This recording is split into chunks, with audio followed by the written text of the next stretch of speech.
to talk to you today about macros. What are macros? Macros, a breakdown of your calories, fat, carbs, and protein. Now, this to me was the one most important thing to my program, to my training, that helped me, I would say, understand what was making me not get the gains I wanted. I don't mean gaining muscle, I just mean not putting on weight. For 8 months, I was training, I was enjoying training, I was eating, I would say, good food. For those of you who don't know, I did go on a keto diet, and it was brilliant, you know. Like I got really good,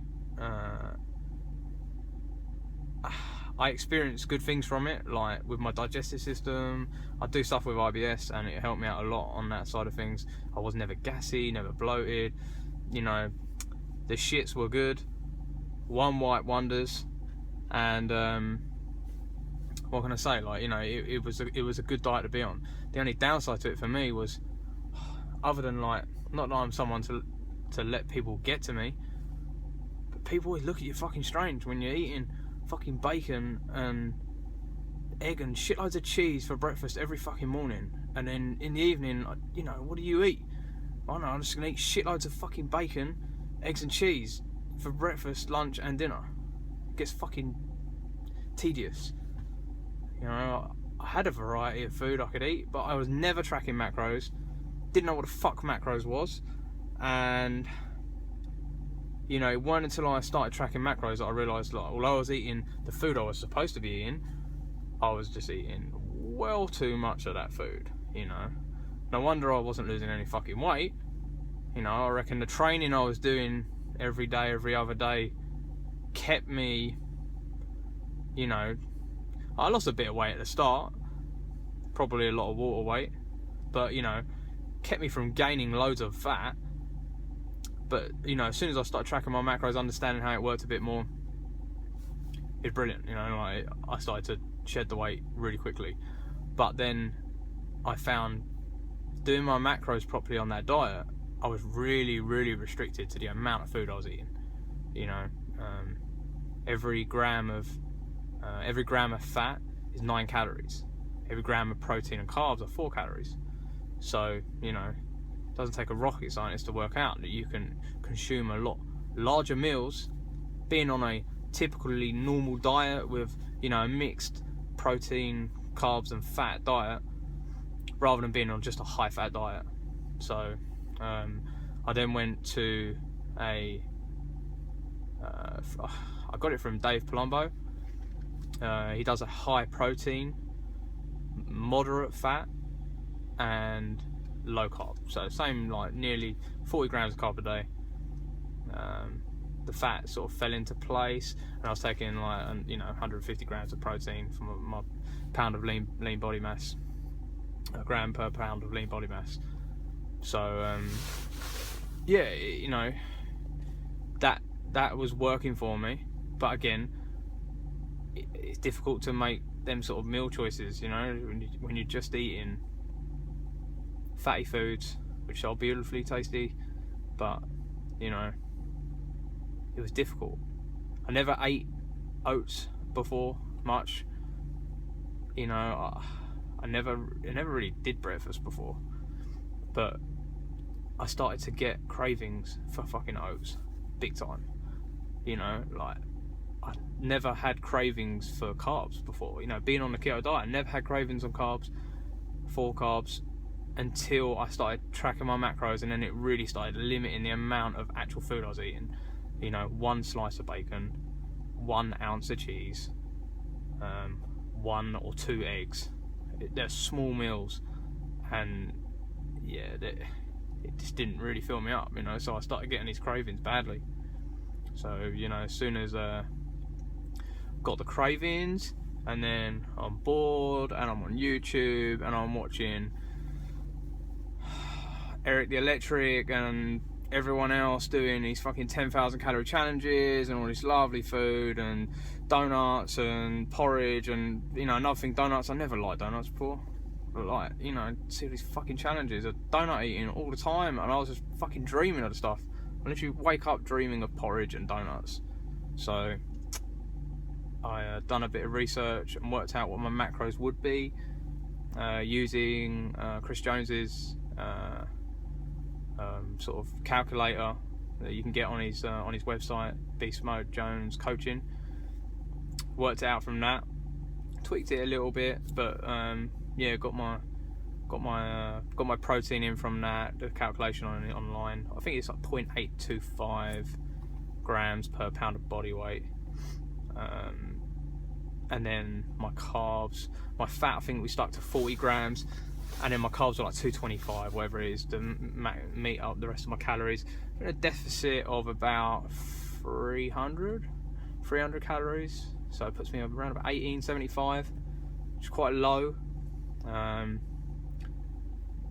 But I sit in a van all day, Monday to Friday, pretty much.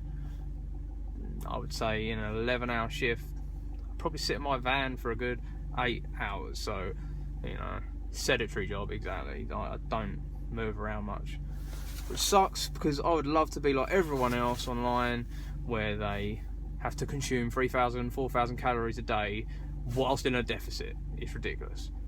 You know, I'm on a diet like a girl. So, but you know, I manage, and you know, I enjoy eating carbs again.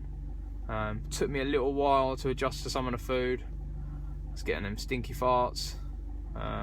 Narrowed it down to broccoli and cauliflower and most fucking good vegetables that were easy to fucking cook and throw in my food.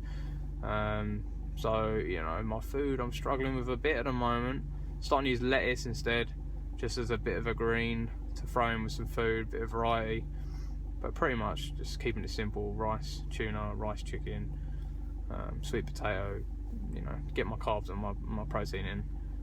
The fat, you know, 40 grams, easy to find. On some days I don't even nearly get it, so I just literally put a little bit of extra virgin olive oil in my food, and I enjoy it, man. You know, my best meal is my breakfast. You know, I'm obsessed with fucking oats at the moment, so cold oats as well. You know, I'm not a big fan of the hot porridge, so cold oats with you know, do some like homemade flapjacks, some kind of flapjacks, oats, peanut butter, bit of maple syrup, whack it into my Fitness Pal, and you know, it's a couple hundred calories per slice of this stuff, but it's got protein shake in it, 1 scoop as well, so it's a couple of scoops, so it's high in protein.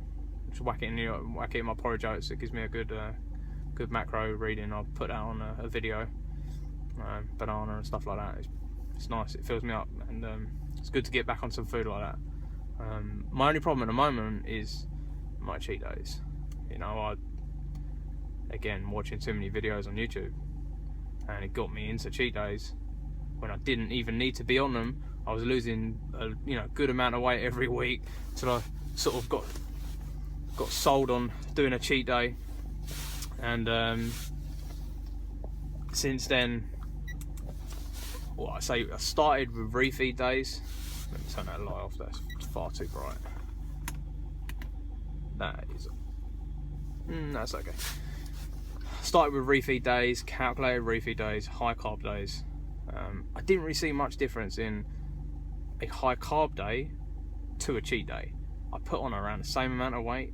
I went up from 162 pounds to 170-ish pounds.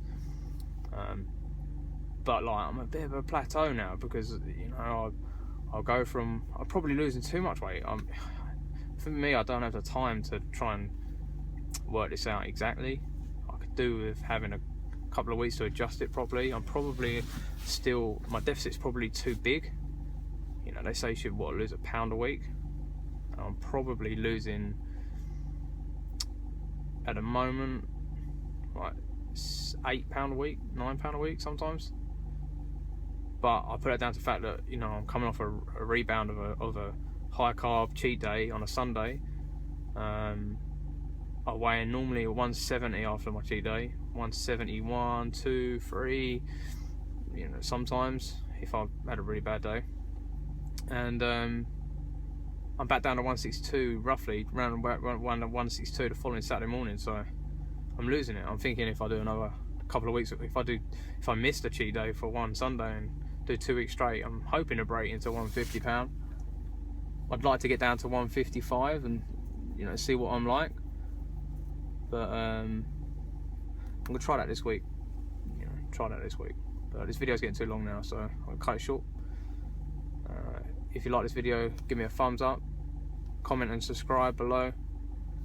Thanks a lot, guys. Speak soon.